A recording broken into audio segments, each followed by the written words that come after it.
예, 안녕하세요, 여러분. 오늘부터 이제 객관식 상법 수업을 시작합니다.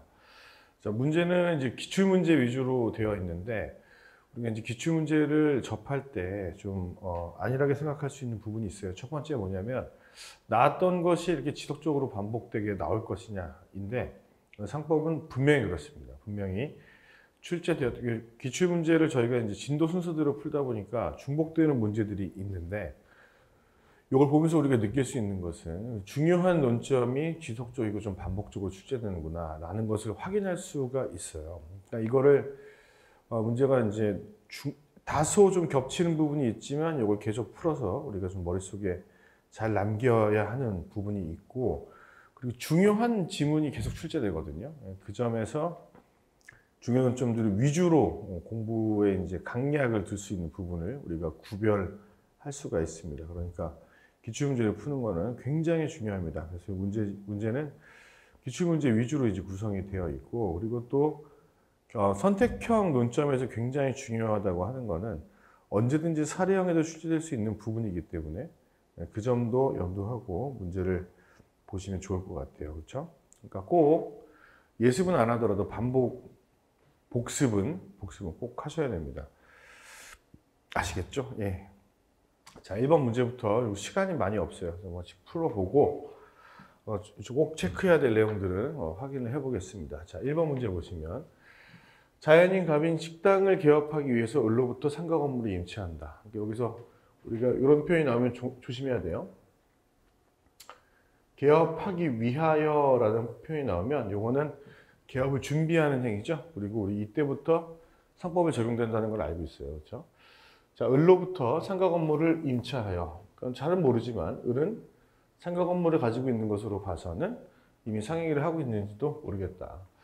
내부 시설을 조성하고 상업 사용 구인 광고를 하였다. 자, 이것도 눈여겨봐야 되겠죠. 구인 광고를 했다는 얘기는 객관적으로 영업을 위해서 준비하는 행위를 하고 있었다 이렇게 볼 수 있어요. 자, 이후 이러한 영업 준비라는 표현을 직접 썼네요. 영업 준비에 필요한 자금을 조달한다. 이게 가장 중요한 거죠. 여기서 보는 구인 광고와는 다르게 이 자금 조달은 행위의 객관적인 성질로는 영업의사를 알 수가 없어요. 그렇죠? 하지만 우리는 알고 있잖아요. 이 주관적인 의사, 영업을 위한다는 의사가 표현되면 이것도 개업준비행위에 해당한다고 봅니다. 자, 위하여 이 같은 사정을 잘 아는, 그러니까 이런 표현을 그래서 하는 거죠. 잘 안다는 것은 뭐가 있다는 거예요, 여러분? 영업 의사가 드러나 있구나. 그렇죠? 그 친구 병으로만 되어 있기 때문에 얘가 사기인지는 모르는 거죠. 그렇죠? 500만 원을 차용하였다.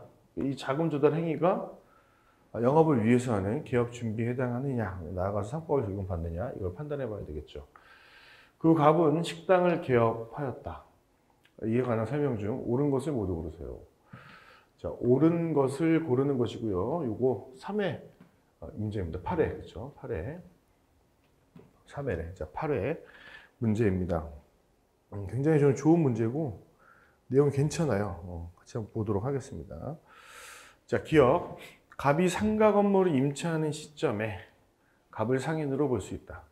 자, 본다라는 표현은 그렇죠? 상법이 적용되느냐? 요건 그걸 묻는 거죠.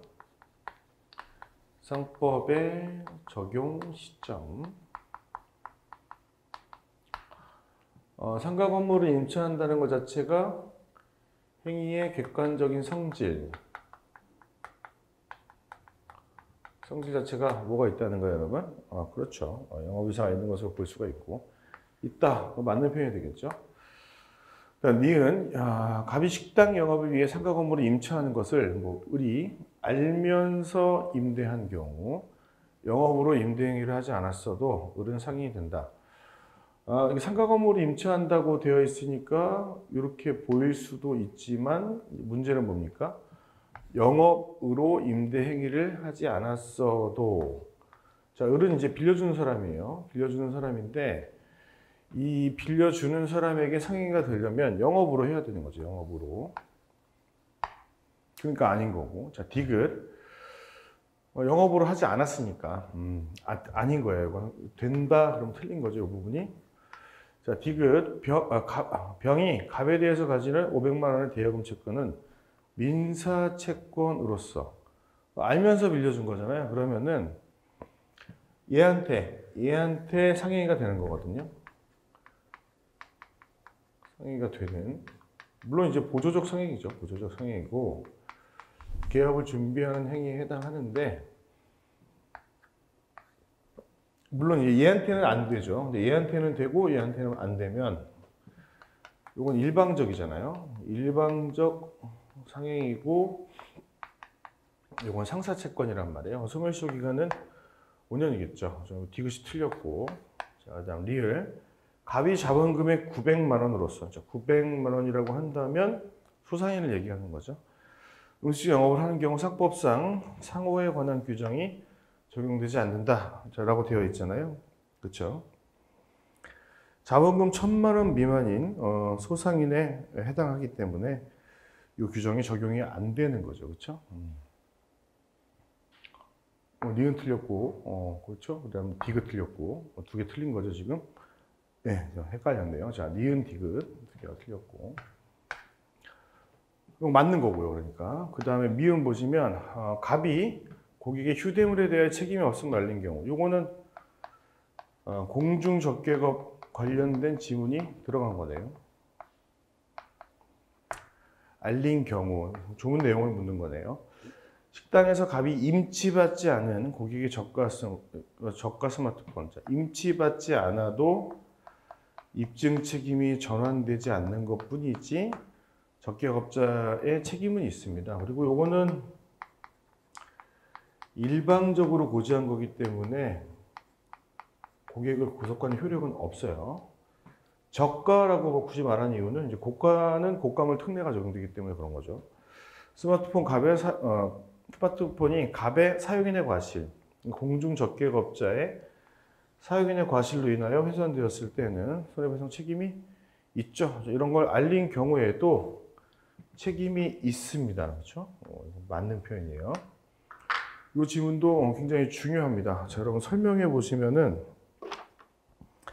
제가 설명을 다 넣어놨는데 니은 디귿이 틀린 것은 이건 영업으로 하지 않아도 된다고 했으니까 틀렸고, 그리고 이건 뭡니까? 자금 조달 행위는 행위의 객관적인 성질을 봤을 때 영업회사가 있다고 보기 좀 어렵죠. 그렇죠? 근데 인식하고 있었기 때문에 주관적 인식 가능성이잖아요. 그러니까 이거는 일방적으로는 상행위가 되기 때문에 10년이 아니라 5년인 상사 시효에 해당하는 것이죠. 그렇죠? 그리고 특히 이걸 처음 보시는 분이라면 이 미음에 해당하는 거 있죠? 공중적격업자는 뭐 맡겼냐 안 맡겼냐에 따라 책임이 달라지잖아요. 그러니까 임치했으면 전환, 안 했어도 전환은 안 되지만 책임은 부담합니다. 그러니까 이분 과실이 있으면 책임을 지는 거예요. 근데 문제는 이런 거예요. 책임이 없음을 개시하는 경우가 효력이 있느냐? 물론 이제 총 상행위의 규정이 합의로 배제 가능한 경우가 거의 대부분이기 때문에, 자, 이 경우에도 합의가 있다면 배제할 수가 있습니다. 근데 일방적인 개시를 합의라고 보기는 좀 어렵다, 이런 내용이에요. 자, 2번으로 넘어가서요. 자, 다수 당사자의 채권 채무 관계에 대한 문제입니다. 보도록 할게요.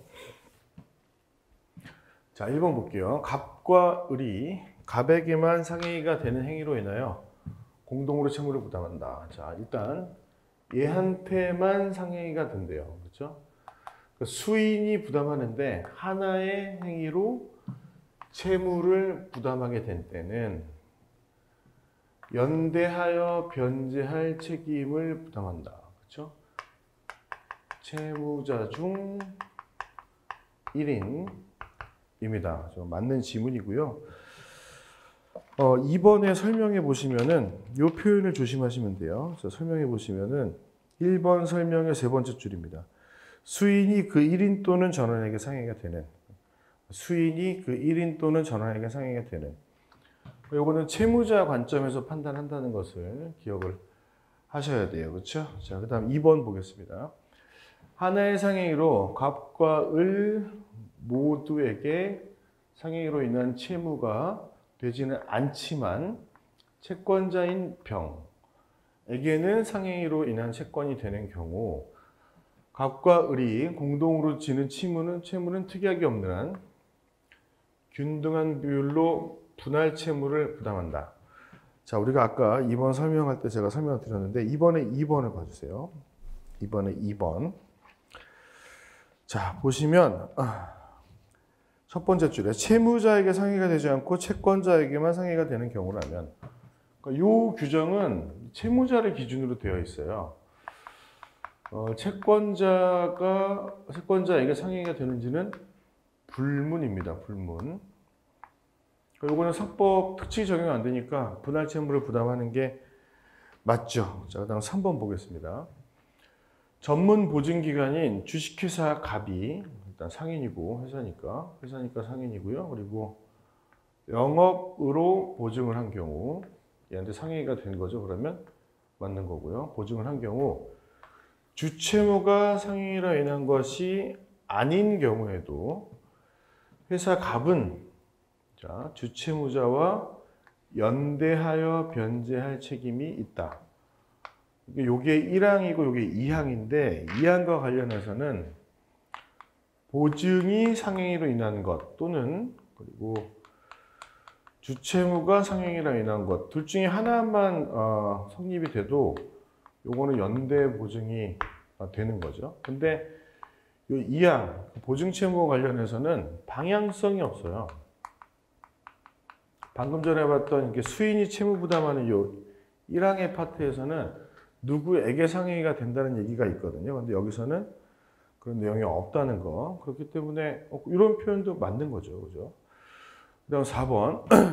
임대인 갑의 이행 보조자인 을이 과실로 임차인 병의 임차권을 침해한 경우 갑의 채무 불이행으로 인한 손해배상 책임과 을의 불법행위로 인한 손해배상 책임은 부진정 연대 책임 관계에 있다. 뭐 이건 우리 파트는 아니지만 맞는 내용이잖아요.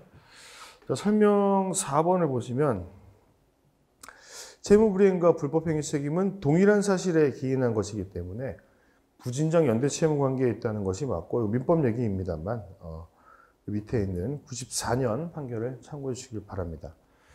자, 5번 볼까요? 자, 민법상 조합인 전원인 갑과 을에게 상해가 되는 행위. 자, 조합원 전원에게 상해가 되는 행위로 인하여 조합 채무를 부담한다. 채무를 부담하게 된 때 그 채무에 관하여 갑과 을 상호 간에는 분할 채무의 원칙이 적용된다. 이게 틀렸네요. 왜냐하면 자, 조합원이 채무자인 거잖아요. 채무자 전원에게, 그러니까 얘랑 연결된 지문인 거죠. 얘랑 채무자 전원에게 상해가 된다면 이건 분할 채무가 아니라 어떻게 되는 거예요? 연대 채무 관계에 성립이 되는 겁니다.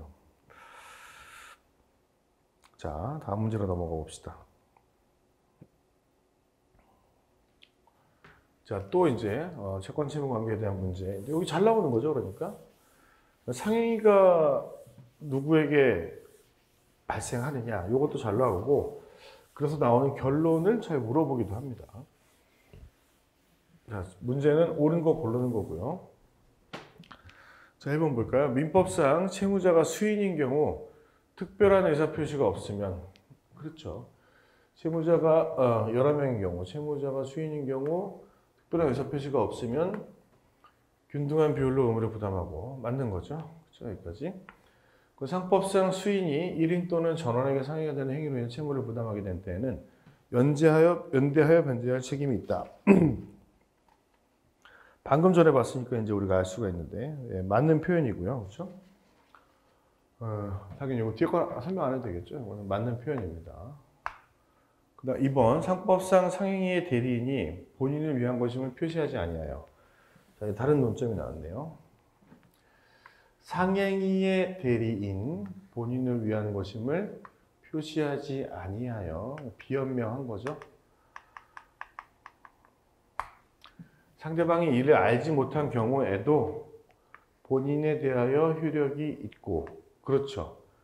상행위의 대리인은 비현명의 원칙이니까. 자, 이 경우 상대방은 대리인에 대하여도 이행의 청구를 할 수 있다라고 말하려면은 이게 충족이 돼야 돼요. 이를 알지 못한 경우면은 대리인도 이행에 대한 책임을 부담합니다. 누군지 모를 때는. 3번의 2번 설명, 이것도 이제 조문인데 48조에 대한 조문 내용이 되겠습니다. 3번 보실까요? 자, 민법상 보수 없이 임치를 받은 자, 대가 없이 임치를 받은 자와 상법상 자신의 영업 범위 내 이 요건이 필요합니다. 그래서 보수를 받지 아니하고 임치를 받은 상인은 선량한 관리자의 주의로 보관하여야 한다라고 되어 있는데, 얘가 그렇죠? 상법에서의 상인이 영업 범위 내에서 돈 안 받고 물건만 탔을 때 이게 맞아요. 이 부분은 맞는데 얘도 그렇다는 거잖아. 그렇지 않지. 얘는 자기 재산과 동일한 주의무를 부담하는 거죠. 그렇죠? 3번 설명 보실까요? 3번의 설명 보시면은 여기 조문에 있죠. 여기 상법 조문만 들어갔는데 민법은 자기 재산과 동일한 주의무를 부담하는 거예요. 여기 틀렸고. 4번 볼게요. 상인 간에는 금전 소비 대차가 있음을 주장하면서 약정 이자의 지급을 구하는 청구. 약정을 했다는 얘기인가요? 그러면 자, 약정 이자율이 인정되지 않는다고 하더라도 이건 이제 중요한 판례입니다. 약정 이자율이 인정되지 않는다고 하더라도 상인 간의 금전 소비 대차면 약정하지 않아도 법정 이자를 청구할 수 있잖아요. 그래서 이 법정 이자의 지급을 구하는 취지가 포함되어 있다 라는 것이 여기 판례의 태도입니다. 굉장히 중요해요. 내가 물어본 거는 이거잖아요. 이건데 그 숨은 의미에는 이게 안 된다고 하더라도 어딥니까? 이 법정 이자는 달라는 취지의 청구라는 거예요. 굉장히 중요합니다. 꼭 기억해 놓으시고. 자, 5번 볼까요? 자, 54조의 상사법정 이율은 상해로 인한 채무나 이와 동일성을 가진 채무에 적용되는 것이고, 상해가 아닌 불법 행위로 인한 손배 채무에는 적용이 안 되는 것이 맞습니다. 그러면은 이 동일성을 가지고 있다고 인정되는 애들의 유형이 있을 거거든. 이게 굉장히 중요합니다. 이거는 보고 넘어갈게요. 여기 설명의 5번을 봐주세요. 설명의 5번을 보시면은 첫 번째 줄 끝에 채무불이행으로 인한 손배채 그리고 계약 해제로 인한 원상회복 채무는 당연히 똑같이 5년입니다. 근데 부당이득 반환 청구권은 신속한 해결의 필요성이 인정되면 5년, 그렇지 않으면 10년으로 되어 있죠. 그 점을 주의하시라는 얘기입니다. 자, 넘어가서요.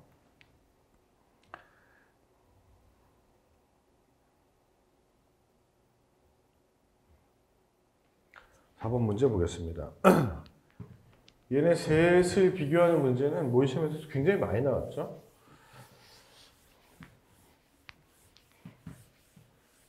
(1회) 문제라 조금 난이도가 좀 쉽습니다. 이거는.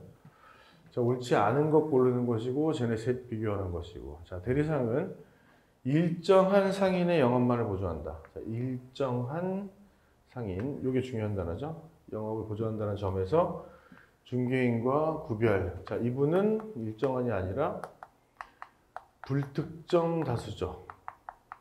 구별된다. 맞는 거고요. 자, 2번. 대리상은 경업금지 의무를 지지만 중개인에 대해서는 상법상 경업금지 의무에 관한 규정을 두고 있지 않다. 대리상은 특정한 상인을 위하니까 이게 가능하죠. 근데 중개인은 불특정 다수를 위해 일하기 때문에 여기에 두는 것이 아예 불가능합니다. 그렇죠? 맞는 얘기고요. 자, 그 다음에 대리상은 본인의 영업 부류에 속한 거래만을 보조하지만 중개인과 위탁 매매인은 그에 한정되지 않는다. 역시 이제 맞는 표현입니다. 중개인과 위탁 매매인은 영업 부류에 속한 거래에 한정이 안 됩니다. 이거는.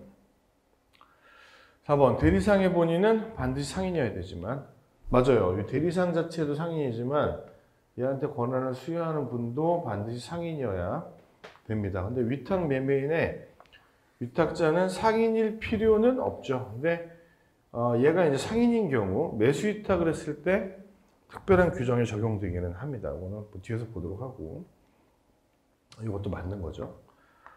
요걸 혹시 모르신다면 기억을 해두셔야 됩니다.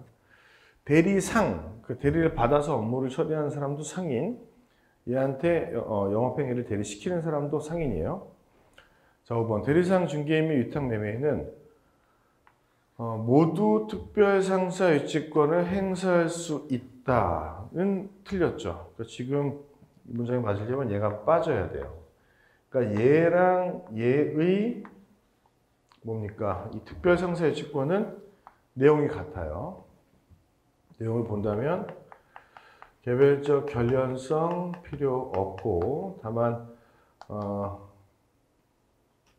요건이 없죠. 여기서는 얘네들한테는 일반 상사 유치권의 요건인 채무자 소유가 없고요. 그 다음에 얘는 대신에 본인을 위해 점유하는 것이면 다 가능하죠.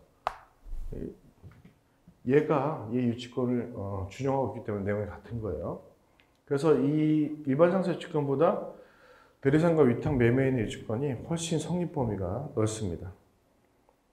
자, 다음 넘어가서 부분적 포괄대리권을 가지는 상업 사용인에 관한 설명을 보도록 하겠습니다. 역시 또 옳지 않은 것을 모르는 것이고 비교적 최근 문제가 되겠네요.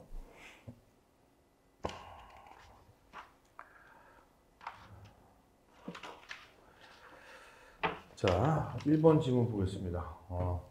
일반적으로 특정한 건설 현장에서 공사의 시공과 관련된 업무만을 담당한다. 그러니까 요것과 관련된 업무만을 담당한다면 건설회사의 현장 소장은 특별한 사정이 없는 한 그 업무, 요것에 관한 부분적 포괄대리권만을 가지고 있다고 봄이 상당하다. 지금 문제가 얘에 대한 설명이잖아요. 맞는 거죠, 이거는. 회사의 전산개발 장비 구매와 관련된 실무를 총괄하는 얘는 전산개발 장비 구매와 관련된 이런 대리권을 가지고 있는 분이에요. 상업사용인은 회사로부터 별도의 수권이 없으면, 별도라는 거는 요거 말고 다른 수권이 없으면 특별한 사정이 없는 한 새로운 채무 부담, 그러니까 요거는 원래 얘가 할 수 있는 그 업무 분야가 아니죠. 발생시키는 지급보증행위, 요게 그 얘기죠. 지급보증행위가 요거를 할 수 있는 권한이 없다. 당연히 없어야 되겠죠. 그죠? 3번 부분적 포괄대리권을 가지는 상업사용인이 그 범위 내에서 한 행위는 설사 상업사용인이 영업주의 이익이나 의사에 반하여 자기 또는 제3자의 이익을 도모할 목적. 자기 또는 제3자의 이익을 도모할 목적. 이걸 뭐라고 그러죠, 여러분? 남용이라고 부릅니다. 그렇죠? 목적으로 권한을 남용한 것이라고 할지라도 일단 유효하죠. 남용의 효과의 원칙은 유효하다입니다. 그렇죠? 그에게 상대방이 진의를 사실은 이런 목적이었다는 것을 알았거나 알 수 있었을 경우에 무효가 되는 것 맞죠. 지배인뿐만이 아니라 부분적 포괄대리권을 가지는 상업 사용인에 대해서도 남용의 법리가 적용됩니다. 똑같이. 자, 그 다음에 4번 보실까요? 조금만 위로 올려볼게요. 이거를.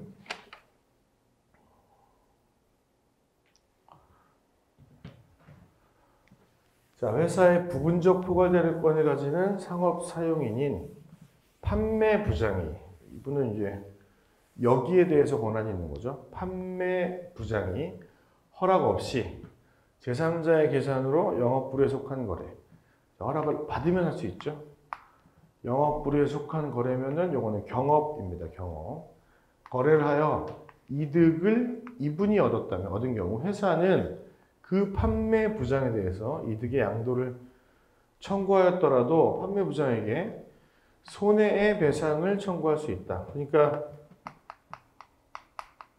개입권과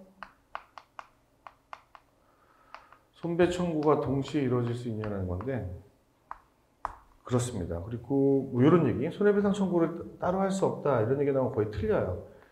얘는 대부분 다 같이 할 수 있습니다. 손해가 있으면. 뭐 예를 들면 상호 전용권 행사했을 때 손배 청구 못해요? 하죠. 그러니까 상호 폐지 청구했을 때 손배 청구 못하냐고. 할 수 있다는 거죠. 그렇죠? 5번 회사는 본점의 격리 부장을 부분적 포괄대리권을 가진 상업사행으로 선임하였다면 그 선임에 관하여 등기하여야 한다. 이게 틀렸죠. 그죠? 선해임은 지배인만 등기사항이에요. 비록 뭐 위의 내용이 다소 좀 헷갈린다고 하더라도 5번 지문과 같이 우리는 명백히 틀린 지문이 굉장히 잘 나와요. 그렇기 때문에 좀 앞부분의 지문에서 내가 좀 당황스럽다고 하더라도 포기하지 말고 계속 보면 어때요, 여러분? 문제를 맞출 수는 있어요. 내가 5개 지문을 다 골라내지는 못해도 맞출 수 있단 말이야. 자, 6번 문제도 한번 같이 풀어보도록 하겠습니다. 자, 1번 볼까요? 표현 대리에 관한 설명인데 복합 문제죠, 그렇죠? 민법 얘기도 나오고 상법 얘기도 나오고 그런 겁니다. 자, 표현 대리가 성립하여 본인이 이행 책임을 부담하는 경우 상대방에게 과실이 있으면 과실상계법리가 적용된다. 이건 이제 민법 얘기인데 설명의 1번을 봐주세요. 본인은 전적으로 이행 책임을 부담하고 과실상계법리에 따라 본인 책임이 경감이 안 됩니다. 그러니까 이건 틀린 지문이에요. 적용된다. 그게 틀린 거죠. 그 다음 2번 민법상 조합에 있어서 조합원들의 대리인인 업무집행조합원이 조합을 위한 것임을 표시하지 않고 조합을 위해서 상행을 하는 경우 상대방이 조합을 위한 행위임을 과실 없이 몰랐다면 그 행위는 다른 조합원들에게 효력이 미치지 않는다. 이건 아까 나왔던 얘기입니다. 이것도 틀렸고 그러니까 아까 봤던 상행위의 대리 요 문제죠. 비연명 표시하지 않아도 효력이 있습니다. 그러니까 요 업무집행조합원이 대리인으로서 뭘 대리한 거예요, 여러분? 상행위를 대리한 거예요. 상행위를 한 경우 조합을 위한 행위임을 몰랐다면, 그러니까 몰랐다고 하더라도 비연명이 원칙이기 때문에 다른 조합원들에게 효력이 미치죠, 그렇죠? 다음 3번은 부부간의 일상가사에 관한 대리권은 법정 대리권이므로 그 제한은 선의제3자에게도 대항할 수 있다. 대항 못하죠. 대리권 제한은 선의제3자에게 대항할 수가 없습니다. 틀렸고 4번 볼까요? 부분적 포괄대리권을 가진 상업사용인이 위임을 받은 특정 영업 또는 사항 이외의 거래 행위를 한 경우 초과한 거죠. 그 이외의 행위를 한 경우 그 행위의 상대방이 그 상업사용인에게 권한이 있다고 믿을 만한 정당한 이유가 있으면 영업주는 그 행위에 대해 책임이 있다. 월권한 것인데, 그렇죠? 요거는 표현 대리 규정이 적용되기 때문에 정당한 이유라고 하면 맞는 표현이 됩니다. 얘에 대해서는요, 여러분. 자, 왜냐면 부포상의 경우에는 상법에 특별한 규정이 없거든요. 그렇기 때문에 일반법이 적용됩니다. 여기서 말하는 일반법은 민법이 되는 것이고. 자, 근데 5번도 굉장히 중요한 질문인데 한번 볼게요.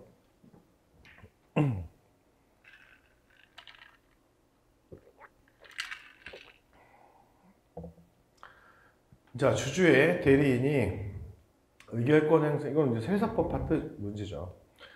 대리권을 증명하는 서면, 요걸 우리가 세 글자로 줄이면 뭐라고 부릅니까? 그렇죠. 위임장. 서면을 총회에 제출한다면 회사는 총회의 개최가 방해될 염려가 있는 등의 특별한 사정이 있으면 거절할 수 있죠. 그러니까 뭐 천 개의 의결권을 1000명에게 위임한다거나 뭐 이런 것들이에요. 그러면 노조한테 위임했던 경우인데 이거는 명백히 총회 질서를 교란할 목적이 있는 것으로 보이잖아요. 그런 경우라면 그 위임 자체는 적법하다고 하더라도 거절할 수 있다고 봅니다. 다음 상호에 대한 문제를 보겠습니다.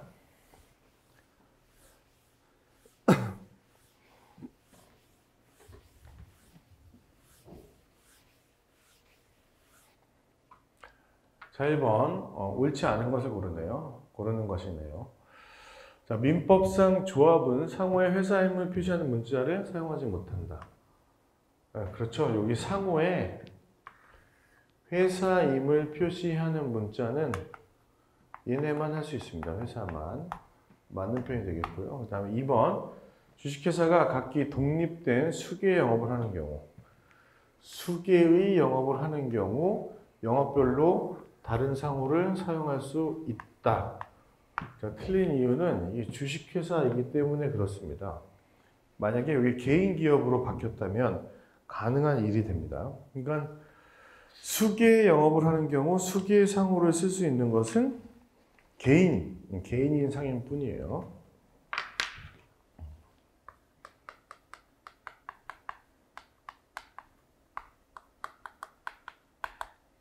회사는 언제나 단일상호입니다. 언제나 단일상호. 자, 이번 주식회사와 유한회사의 설립 전에 가등기를 신청할 수 있다.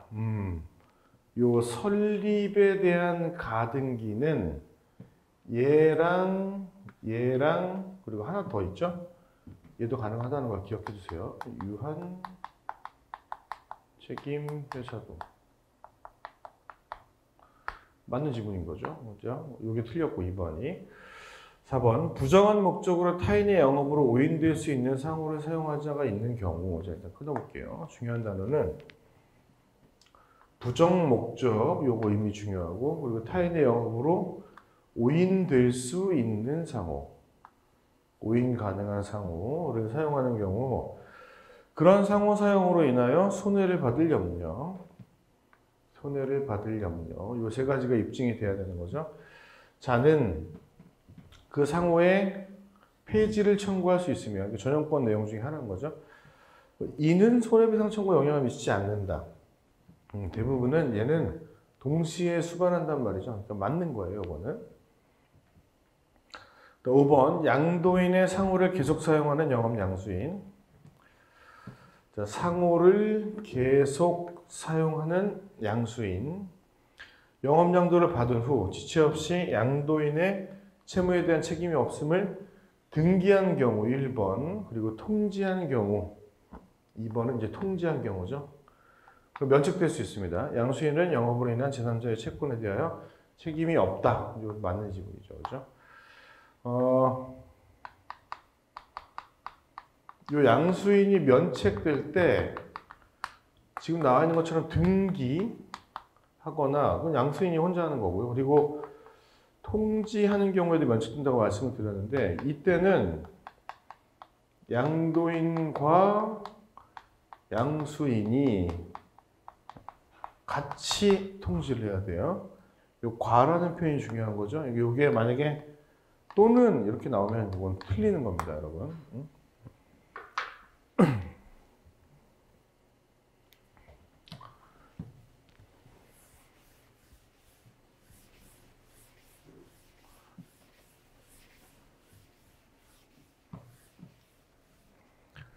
자, 다음 문제로 넘어가 보겠습니다. 자, 8번.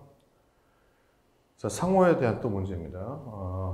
옳은 곳을 모두 골라봅시다. 자, 기억. 부정 목적으로 타인의 영업으로 오인될 수 있는 상호를 사용한 자가 있는 경우. 그러니까 앞에 똑같잖아요. 조문을 그대로 가져왔기 때문에 그런 거예요. 그런 상호 사용으로 인하여 손해를 받을 염려가 있는 자는 상호의 폐지를 청구할 수 있고 이와는 별도로 손해배상 청구 가능하다. 표현이 약간 바뀌긴 했지만 맞는 표현이고 똑같은 취지를 물어보는 거죠. 그러니까 폐지 청구랑 손배 청구가 동시에 가능하냐는 질문인 거고요. 맞는 얘기입니다. 그렇죠? 이 얘기가 잘 나와요. 기억. 그러니까 내가 이거 문제 풀다 2번 봤다. 굉장히 잘 나오는 거예요. 이거는. 자, 니은을 볼까요? 자, 영업을 폐지하는 경우 등기되지 아니한 그 영업의 상호는 양도할 수 없다. 자, 영업을 폐지하는 경우에는 양도할 수 있죠. 그런데 등기되지 아니한 상호는 양도가 안 된다고? 그렇지 않죠. 그러니까 이게 상호 양도 자체가 등기사항이긴 합니다. 물론 이건 대항 요건이죠. 그런데 미등기 상호가 양도될 수 없다는 얘기는 없어요. 이것도 양도 가능합니다. 이건 없다니까 틀린 거죠. 틀린 거. 자, 디귿. 회사가 수기에 독립된 영업을 하는 경우 각 영업별로 다른 상호를 사용할 수 없다. 이것도 이제 반복된 거잖아요. 맞는 지문이고 매우 중요한 거죠. 그렇죠? 또 나왔으니까. 자, 리을. 회사가 상호와 목적을 변경하고자 할 때, 상호와 목적을 변경하고자 할 때 상호의 가등기를 신청할 수 있거든요. 근데 여기서 중요한 표현은 회사가라고만 쓴 거예요. 회사의 종류를 제한하지 않는다는 겁니다. 여기서는. 그러니까 아까 설립할 때는 주식, 유한 책임 뭐 이랬잖아요. 세 개만 가능했는데 상호 목적 변경의 경우에는 어떤 회사든지 간에 다 가능합니다. 니은만 틀린 거죠. 이거는. 자, 넘어가서 9번 보겠습니다.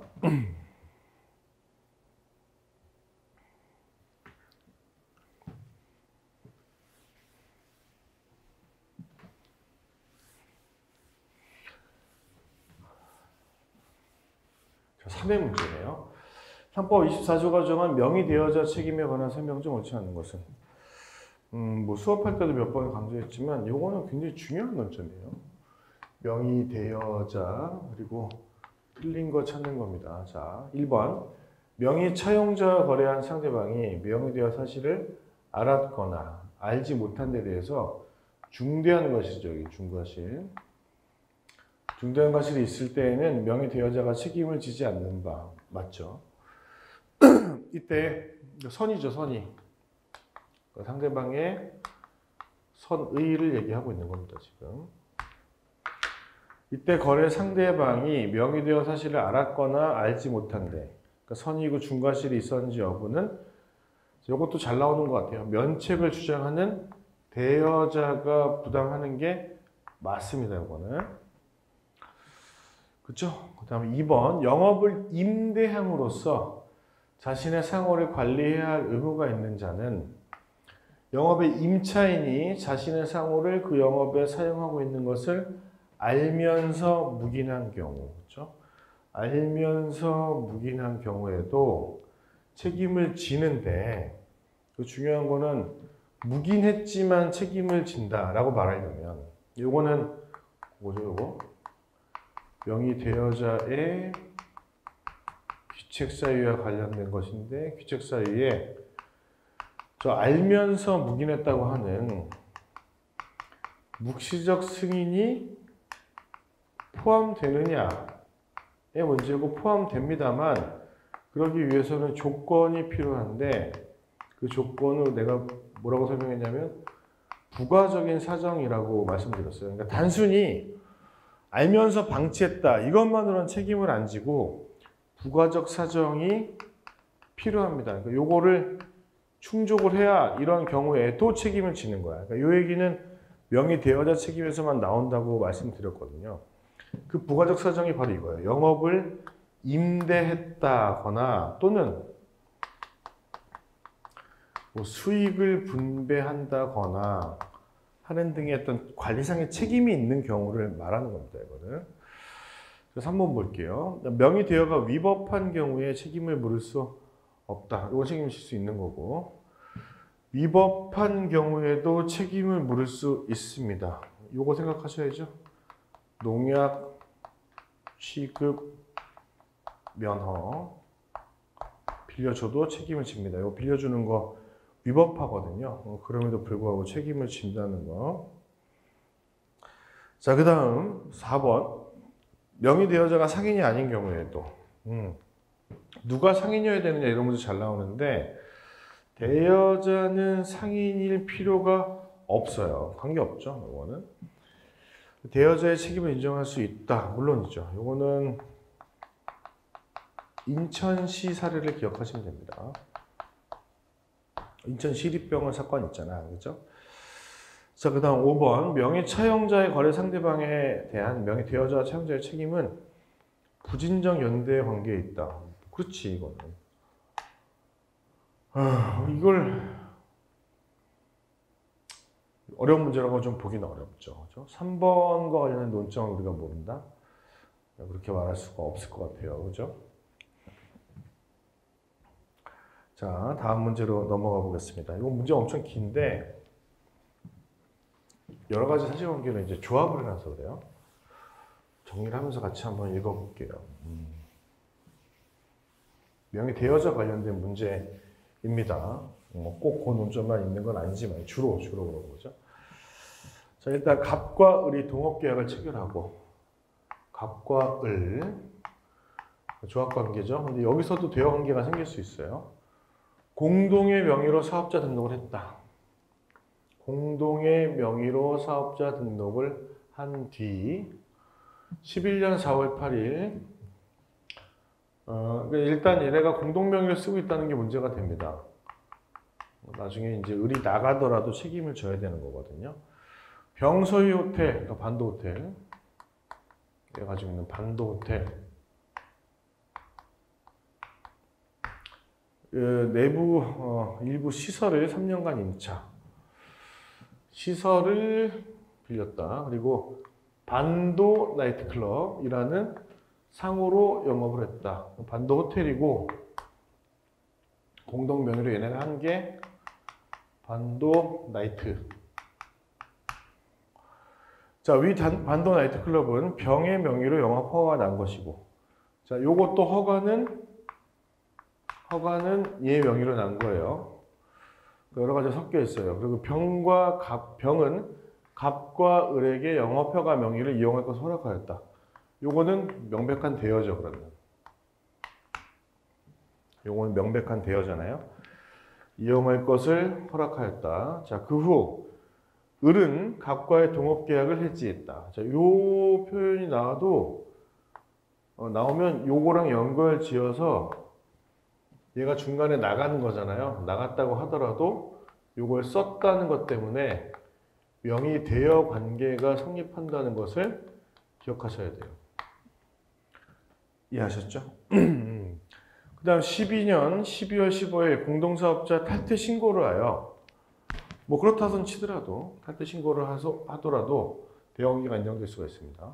단독 명의로 변경을 하였다. 자, 갑은 단독으로 나이트클럽을 운영하던 중 개업 당시부터 거래관계가 있던, 그러니까 개업 당시부터 거래관계가 있던 사람이면 같이 한다고 생각했던 사람일 거 아니에요. 각각 우리 동업하는 거 아니야? 이랬던 사람. 자, 외상으로 공급받은 주를 지급하지 않은 상태에서 채무가 있는 거죠. 임대차 기간이 종료된 14년 4월 7일 영업을 종료했다. 채무가 남아 있습니다. 자, 그 후 14년 12월 5일 무가 병으로부터 나이트클럽 시설을 임대받아, 그러니까 이후에 요건 다시 이제 무에게 나이트 시설을 다시 임대했어요. 같은 업적으로 운영하고 있다. 옳은 것을 모두 골라보겠습니다. 질문이 꽤 긴데 좀 보도록 하죠. 자, 기업부터 보시면 동업관계가 종결된 이후에도 갑이 반도 나이트클럽이라는 상호를 계속 쓰고 있다. 갑과 을이 같이 쓰고 있다가 을이 나갔지만 갑은 갑과 을이 같이 쓰던 상호를 쓰고 있는 거예요. 사용하는 것에 대해서 이분이 을이 아무런 이의를 제명기하지 않았고 을이 동업관계로부터 탈퇴한 사실을 물론 이제 단독 명의로 변경 신고는 했지만 알지 못한 데에 대해서 중요한 사실이 없다면 그건 선의라면인 거죠. 선의라면 병은 위 주류대금 채권, 그렇죠?에 관하여 을에게, 그러니까 얘가 대여자로서 책임을 지는 거예요. 대여자로서 물을 수 있다 라고 보는 것이 적절합니다. 단순 묵인이 아니라 추가적 사정도 있다고 봐야 되겠죠. 요거는 같이 이제 영업을 했던 거니까. 자, 니은 볼게요. 갑과 병이 반도 나이트클럽을 운영하는 것으로 갑과 병이, 그러니까 지금 이 나이트클럽 영업 허가를 병이 갑한테 빌려줬잖아요. 그러면 이제 병도 한 것으로 정이 중대한 과실이 없이 믿는 경우, 그리고 선이라는 거죠. 얘도 이 경우에도 선이라면 정의 주류대금 채무 이행 청구에 대해서 갑이 채무 승인을 한 경우, 연대 채무를 전제로 말씀을 하는 거예요. 연대 채무를 전제로 갑이 채무 승인을 한 경우에도 그것만으로 병의 정에 대한 명예대여자로서의 책임은 시효 중단되지 않는다. 시효 중단되지 않는다.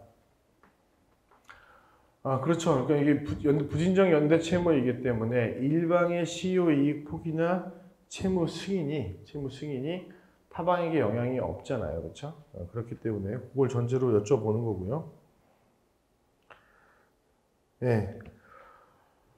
자, 이 경우 아까 여기죠. 반도 호텔 하시던 분이 얘한테 명의를 빌려줬으면 얘도 얘네 둘과 함께 명의대여자 책임을 부담하는데 그걸 전제로 둘이 부진정 연대 채무를 부담한다고 전제하고 부진정 연대 채무를 부담하는 경우에 일방의 채무 승인이 타방에 대한 영향이 없다는 거, 시효이익 포기나 채무 승인이 그걸 물어보는 겁니다. 그러니까 니은도 맞는 질문이 되겠죠. 이것도 맞는 질문.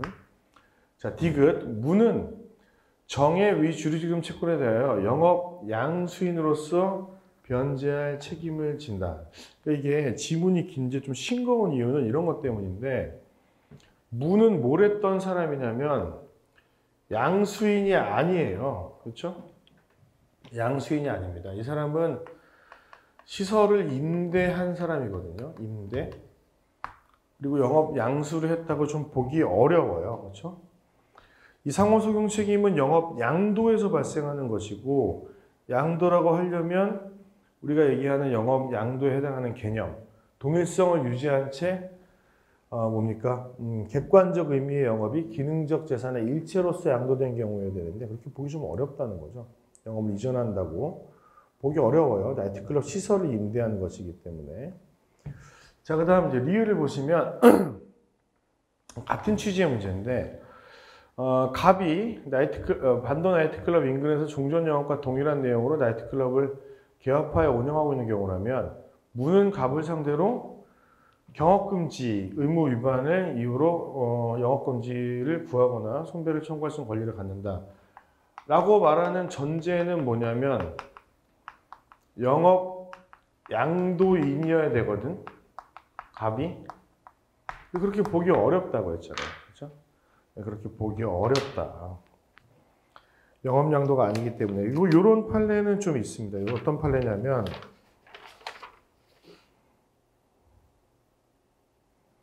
어떤 판례냐면 요 상총에 나오는 영업 양도 관련된 규정이 있죠. 영업 양도가 이제 시작하는 게 경업 금지 나오고 이제 뭐 뒤에 상호 소경 책임 나오고 한 것들이 이렇게 이어지잖아요. 여기서 말하는 영업 양도는 소유가 변동된 것을 말하는 것이 영업 임차의 경우에 적용이 안 된다. 임대차의 경우에 그런 정도의 판례는 많이 있습니다. 이것도 꼭 기억을 해두시면 좋을 것 같아요. 뒷부분이랑 헷갈리시면 안 되는 게 374조의 특별결의가 필요한 애들은 임대차도 있거든요. 있는데 여기는 없다는 거예요. 상총 상행에서는 그걸 구별을 안 합니다. 자, 11번 문제 보겠습니다. 명의대여자.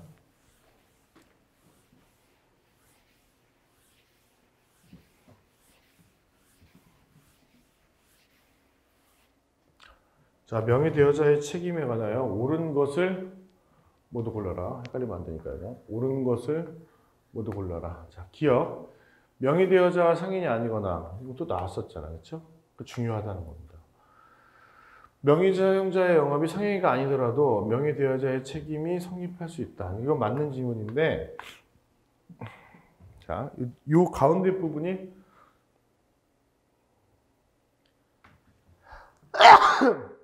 네, 이 가운데 부분이 좀 이상한 거죠, 이게. 명의 차용자의 영업이 상행위가 아니더라도 이 부분이 맞는 지문으로 나온 건데 이제 기업의 설명을 좀 봐줄까요? 11번에 설명을 봐주실까요? 이게 무슨 판례냐면 밑에 보시면은 제가 설명을 좀 넣어놨는데요. 아까 봤던 그 인천시 사건이에요. 인천시 사건. 이거 가지고 설명을 하는 것인데, 그러니까 인천시 대여자 그리고 이제 시립병원 명의 차용자, 그렇죠? 근데 얘가 이제 상인지 여부는 관계가 전혀 없지만 이 명의 차용자는 어쨌든 영업행위를 하는 사람이잖아요. 이어야 될 것 같잖아. 그러니까 이 표현이 되게 이상하게 보인단 말이야.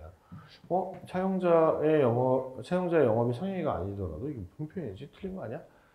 근데 이 판례 때문에 이런 언급을 하는 거거든, 교수님들이. 근데 여기서 말하는 게 조금 의문인 거는 얘가 상인이 아닌 건 맞죠. 상인이 아니라고 하더라도 우리 법상 상행위를 하는 범위 내에서는 공법인이라고 하더라도 그리고 비영리법인이라고 하더라도 상법이 적용되잖아요. 그러니까 우리 규정을 적용하는 거는 문제가 없어요. 문제가 없는데 이걸 괜히 뭐 부각시켜서 이렇게 얘기를 하다 보면 좀 이상하게 보일 수는 있다. 영업행위를 한 건 맞지. 영업행위를 한 건 맞지만 상행위가 아니더라도 그럼 상법이 적용 안 돼야 되는데 그렇게 표현하는 건 조금 적절하지 않을 수 있습니다. 하여튼 맞는 지문이에요, 이거는. 요 사례 생각하세요. 인천시와 시립병원. 자, 니은 명의 차용자의 불법 행위에 대해서도 책임이 성립한다 라고 되어 있는데 이것도 중요한 지문이잖아요. 불법 행위에 대하여는 성립을 안 합니다. 상호 소경에 있어서는 불법행위 책임이 인정이 되는데 대여 관계에 있어서 명의대여 관계에 있어서는 차용자의 거래행위가 아닌 불법행위에 대해서는 거기에 대해서까지는 대여자가 책임을 지지 않습니다. 자, 그럼 디귿 보실까요? 명의대여자의 책임은 명의차용자의 행위에만 한하고 여기까지만 책임지지 뭘 더 진단 말인가? 차용자의 피용자 이것도 굉장히 중요한 거죠. 이 행위에 대해서는 미치지 아니한다. 맞아요. 그런데 피용자가 또 그 이름을 갖다 쓴 거에 대해서는 제가 책임이 없죠. 이건 맞는데 중요한 건 뭐냐면 요거랑 비교하셔야겠죠. 하도급의 경우에는 명의대여자의 책임을 인정합니다. 그러니까 모양새는 비슷하잖아요. 내가 누구한테 이름을 빌려주고 걔 말고 뭐 걔 밑에 있거나 걔랑 관련이 있는 애가 내 이름을 또 쓰는 거야. 그러면은 거기에 대해서까지 내가 책임을 부담하느냐의 문제인데 피용자는 안 되고 하도급의 경우에는 인정한다는 거. 이거 조심하셔야 되겠죠. 그다음 리얼 보겠습니다. 명의 차용자에 대한 이행 청구 또는 명의 차용자가 행한 채무의 승인 등 소멸 시효의 중단 사유나 시효 이익의 포기는 명의 대여자에게 효력을 미치지 아니한다. 맞는 지문이고 이거 굉장히 잘 나오잖아요. 방금 전에도 유사한 취지의 규정을 이제 유사한 취지의 지문을 사례로 물어봤잖아. 이거는 너무 잘 나오는 거야. 너무 영향을 안 미칩니다. 이거는. 자, 넘어가서 그 다음 문제 보도록 하겠습니다. 12번이요. 자, 이제 상업 등기인데요.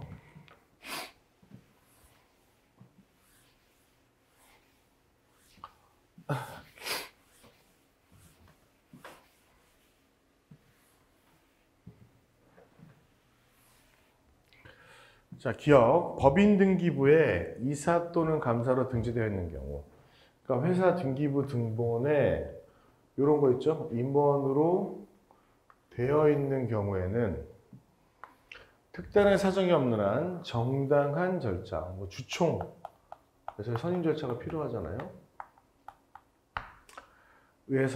절차에 의해서 선임된 적법한 이사 또는 감사로 추정된다. 그렇죠? 등기의 추정력에 대한 얘기입니다. 맞는 얘기고 이도 되게 잘 나와요. 맞죠? 그러니까 이거를 부정하고 싶은 사람, 요 이사감사가 제대로 뽑힌 애들이 아니야 라고 주장하는 사람이 입증을 해야 되는 겁니다. 자, 니은 등기 신청권자가 스스로 등기를 하지 아니하였다고 하더라도 그의 책임 있는 사유로 등기가 이루어지는데 관여하거나 부실 등기의 존재를 알고 있음에도 시정하지 않고 방치하는 등. 자, 등기 신청권자의 고의과실이라면 얘 얘기거든요. 39조입니다. 그러니까 39조의 직접적인 이제 문헌적인 표현은 등기 신청권자의 고의과실인데, 자, 첫 번째는 책임 있는 사유로 그 부실 등기가 이루어지는데 관여했거나 또는 요건 이제 알고 있음에도 바꾸지 않고 방치한 경우에는 이렇게 볼 수 있는 특별한 사정이 있는 경우죠. 그렇죠? 그렇게 보고 있잖아요. 그래서 이때에도 이 39조에 따른 책임을 물을 수 있다고 보는 것이 판례의 태도죠. 이것도 맞고 이것도 맞고. 자, 니은 주식회사의 법인 등기의 경우에는 회사는 대표자를 통하여 등기를 신청하는 게 맞고요. 얘를 기준으로 고의과실을 판단하는 것도 맞습니다. 등기 신청권자는 회사 자체이므로 맞죠. 얘를 통해서 이루어지긴 하지만 이 법인 자체가 우리가 얘기한 이 등기 신청권자란 말이에요. 이분. 응?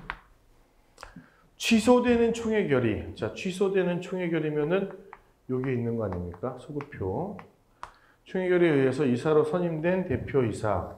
대표 아닌 사람이 되는 거잖아요. 마치 인사 선임 등기는 39조의 부실 등기에 해당되지 않는다. 되는 거잖아요. 이거. 가장 대표적인 예잖아요. 사례형에 자주 나오는 논점이 되겠습니다. 얘랑 얘는 이제 같이 기억을 해두시는 게 좋아요. 자, 그 다음에 리을, 얘는 좀 위로 올려볼게요. 한 명회사의 경우 부실 등기를 한 사실이나 이를 방치한 경우에도 고의과실이 인정되는 특별한 경우라고 보잖아요. 방치한 사실에 대한 고의과실 유무는 대표사원을 기준으로 결정한다. 이 얘기랑 이 얘기도 같이 묶어야 되고. 근데 원래 등기 신청권자는 법인이기 때문에 소급해서 이제 선임 결의가 취소가 되면 대표 아닌 사람이 등기한 문제가 돼버리잖아. 대표 아닌 사람이 등기했는데 39조를 적용해야 되는 경우냐? 그게 적용되는 특별한 경우라고 얘기를 하는 거죠, 판례는. 이 경우에도. 응?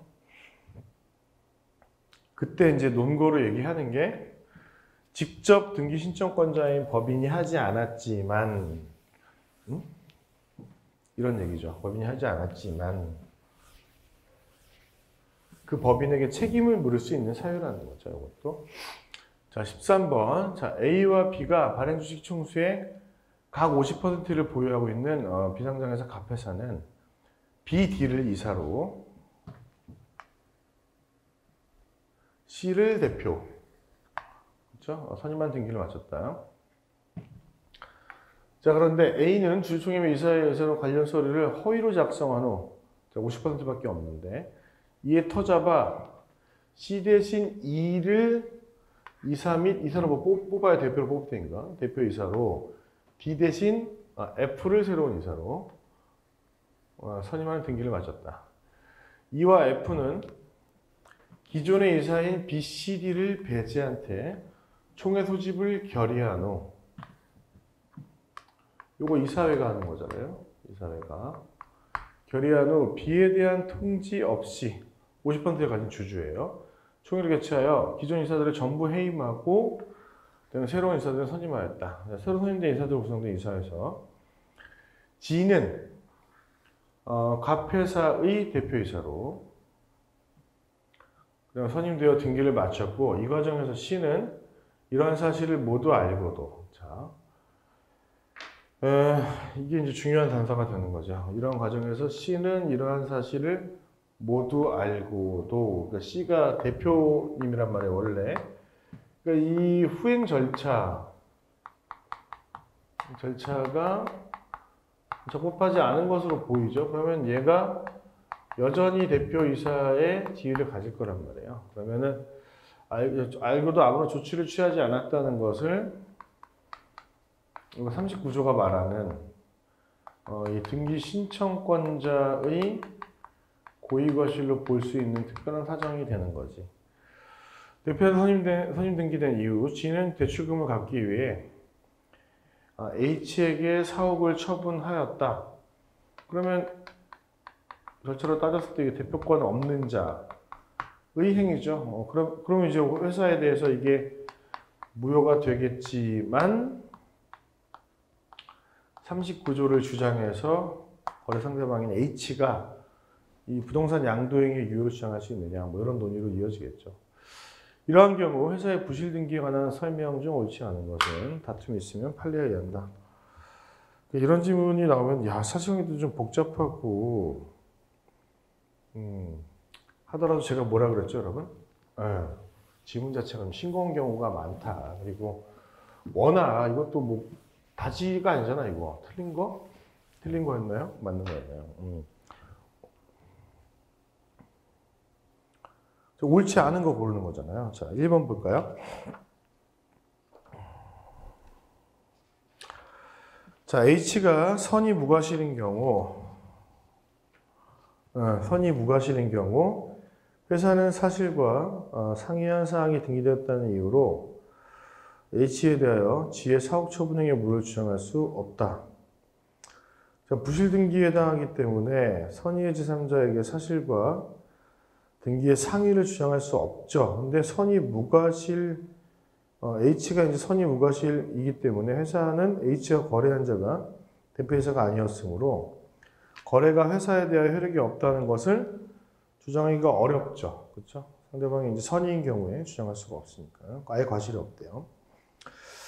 그 다음 2번, 회사에 대해서 부실 등기 책임을 묻기 위해서는 원칙적으로 등기 신청권자인 회사에 의해서 고의과실로 맞춰진 것을 요한다. 이것도 이상한 것도 없잖아. 그러니까 일본 회사는 상이한 사항이 등기되어 있다는 이유로, 근데 얘가 선이 무과실이야, 상이해. 근데 이걸 주장할 수 있겠어? 회사가? 없다는 게 맞는 거지, 그러니까. 그리고 묻기 위해서는 원칙적으로는 이 등기 신청권자가 회사가 맞거든요. 그렇죠? 에 의해서 고의과실이 맞춰진 것을 요한다. 근데 이거 말고도 이게 등기 신청권 회사가 직접 하지 않았어도 회사의 고의과실로 인정할 수 있는 특별한 사정이 있는 거예요. 그래서 1번 유형에 해당하는 게 방치했거나 뭐 관여했거나 이 얘기가 나왔던 거고, 그 다음에 나오는 게 결의하자 소급표 있는 이 경우입니다. 3번, 회사의 부실 등기 책임을 묻기 위해서는 필요한 등기 신청권자의 고의과실 유무는 대표이사를 기준으로 원래 판단하는 거예요. 아까 한명회사 사례 기억나시죠? 여기도 중요한 거고. 4번, 대표이사의 선임 등기에 있어서 대표이사의 선임 등기예요. 대표로 뽑았다는 등기입니다. 회사가 고의과실로 부실 등기를 한 것과 동일시 할 수 있는 사정이 없는 경우 결의에 외관이 존재하는 것만으로 회사에 대해서 부실 등기 책임을 물을 수는 없다. 맞는 것이죠. 이런 동일시할 수 있는 사정이 있어야만 부실 등기 책임을 물을 수가 있는 거잖아요. 그렇죠? 없다니까, 이게 없어서 없다니까 맞는 거죠. 사정이 없으니까 못 묻죠. 그렇죠? 자, 그다음 5번 보겠습니다. 갑회사의 상당한 지분을 가진 주주 A가 허위의 총회 결의 등과 통해 외관을 만들어 부실 등기를 마친 것은 그 자체로, 이거 지분을 많이 가진 애 있잖아요. 지분을 많이 가진 주주인 애가 허위의 내용을 등기한 것 자체를 등기 신청권자 회사의 고의과실로 볼 수 있다? 당연히 그럴 수는 없다니까요. 그러니까 총회 결의가 취소된 그때의 대표이거나 아니면 회사가 그 직접 고의과실에 부실 등기에 관여했다고 볼 만한, 또는 알면서 시정하지 않고 방치한 특별한 사정이 있어야지, 얘가 지분을 많이 가지고 있다고 해서 단순히 이것만으로는 등기 신청권자인 회사의 고의과실을 보긴 좀 어려워요. 특히 요 5번 지문과 관련된 판례는 해설을 통해서 다시 한번 보도록 합시다. 자, 5번 질문 설명 피셨죠? 자, 5번에 보시면은 08년 7월 판결인데 중간에 보시면 이제 첫 부분도 보시면 두 번째 줄. 허위로 작성하여 총회결의 및 이사회결의 등의 외관을 만들고 이에 터자와 대표 선임 등기를 마친 경우에는 내부 의사결정은 존재하지 않는 것, 그 등기 신청권자인 회사가 그 등기가 이루어지는데 관여할 수 없었을 것이므로 그 회사의 관련자가 아닌 사람이 물론 지분을 많이 가지고 있긴 하지만 일방적으로 허위의 의사록을 만들어 등기를 한 경우에는 관여할 수 없었을 것. 그런데 관여하거나 방치한 등의 특별한 사정이 있어야 고유과실을 인정한다는 거잖아요. 그렇죠?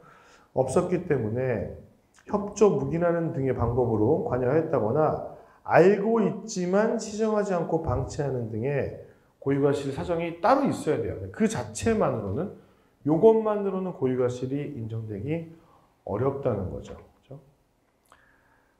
자, 네, 넘어가서 14번 문제 보겠습니다.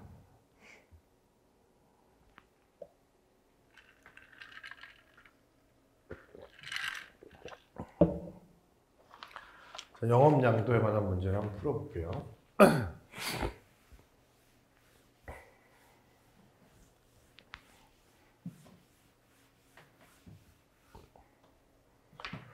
자, 영업양도는 조직화된 유기적 일체로서의 기능재산의 동일성이 유지된 일괄 이전을 의미하는 건 맞죠. 따라서 조직을 해체하여 양도하였다면 재산 전부를 양도했다고 하더라도 영업양도가 아니라고 보는 것이 판례의 태도.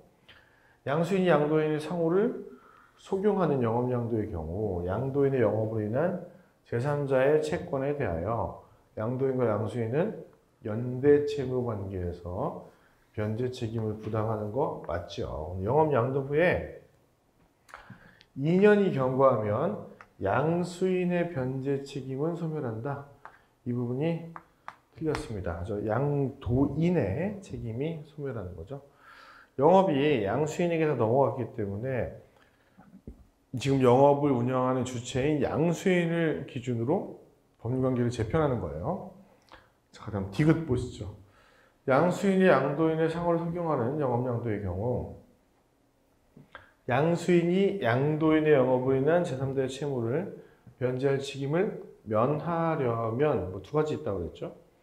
양도인 또는 양수인이 채권자에게 채무에 대한 책임이 없음을 통지하여야 한다. 네, 조심하라고 했지 이거. 또는이라고 나오면 틀립니다. 과라고 해야 돼요. 둘이 동시에 통지해야 된다는 거. 자, 리을 영업을 양도한 경우 다른 약정이 없으면 10년간 동일행정구역 그리고 인접행정구역에서 경업하지 못하는 거죠. 틀린 표현이 없는 것 같고. 자, 미음 보겠습니다. 이거 좀 밑에 있으니까 좀 올려볼게요.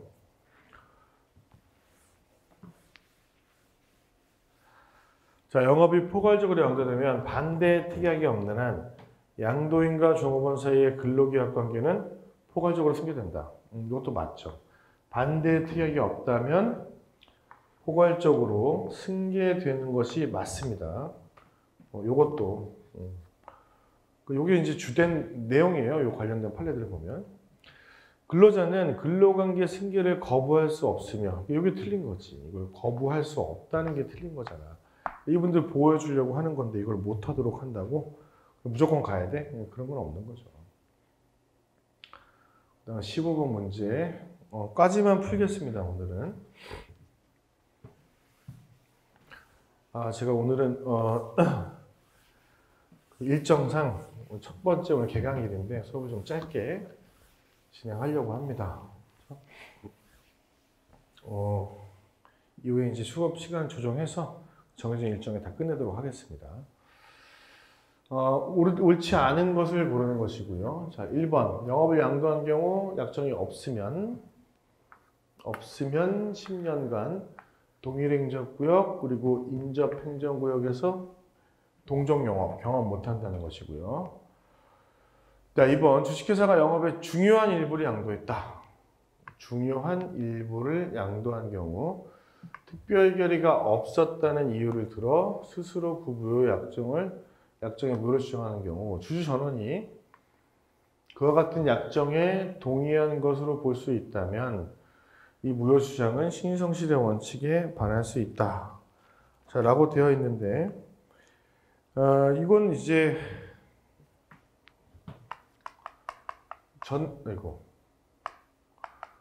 전단적 대표 행위 중에 법령으로 정한 총회 결의를 흠결한 경우이므로 상대방의 선악의를 불문하고 회사 입장에서는 무효를 주장할 수 있는 게 맞아요. 근데 특별 결의가 필요한 사항이 있죠. 37.4조에 따라서. 근데 주주 전원이 그와 같은 약정에 동의한 것으로 볼 수 있다.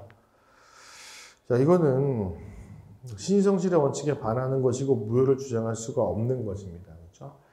이번 설명에 들어있는 판례를 보시면 회사 입장에서는 그 약정에 무효를 주장할 수 있지만 전원이 그와 같은 약정에 동의한 것으로 볼 수 있는 특별한 사정이 인정되지 않는다면 무효 주장이 신성실의 원칙에 반한다고 할 수는 없다. 그러니까 그런 특별한 사정이 있다면 반할 수 있는 거예요. 그리고 다른 차원에서도 설명이 되는 게 37.4조가 특별 결의를 요구하고 있지만 주주 전원이 동의했다는 사정이 있으면 거래가 뭐 사실 유효한 거죠. 근데 물론 여기서 말하는 전원 동의는 총회 결의를 통한 동의는 아니에요. 그러니까 개별적으로 확인해 봤는데 전원이 동의한 것으로 볼 수 있다면 이것도 포함되는 겁니다. 자, 3번 이것도 맞는 것이죠. 그러니까 이것도 맞고 영업 양순위에 상호 적용되는 명칭이 상호 자체가 아니라 영업 표지인 때에도 괜찮은 거야 이거. 그것이 영업 주체를 나타내고 사용되고 있는 경우에는 특별한 사정이 없는 한 상호를 적용하는 책임을 정한 42조 1항의 유추 적용에 의해서 제3자에 대한 채무를 부담하는 거 맞죠? 그러니까 이 경우에도 된다는 거, 뭐 옳고도 되고 맞잖아, 그렇지? 4번 상호를 적용하는 영업 임차인의 책임에 대해서는 책임을 정한 42조 1항에 유추 적용된다? 안 된다니까. 이거는 영업을 양수받은 사람도 아니고 그냥 단순히 빌린 임차인에 대해서 이런 책임을 인정하는 건 좀 과도하다고 봐요. 이거 틀렸고요. 자, 5번. 영업 양수인 영업을 양도받은 후 지체 없이 제3자에 대한 책임이 없음을 등기한 때는 채무를 변제할 책임이 없죠. 두 가지 중에 하나라 그랬죠? 등기하거나 아니면 둘이 같이 통지하거나 그런 경우입니다. 자, 오늘은 이제 15번까지 풀었고 다음 문제는 이제 올해 문제가 추가된 내용인데 이거는 다음 시간에 이어가도록 하겠습니다. 오늘은 여기까지 진행하겠습니다.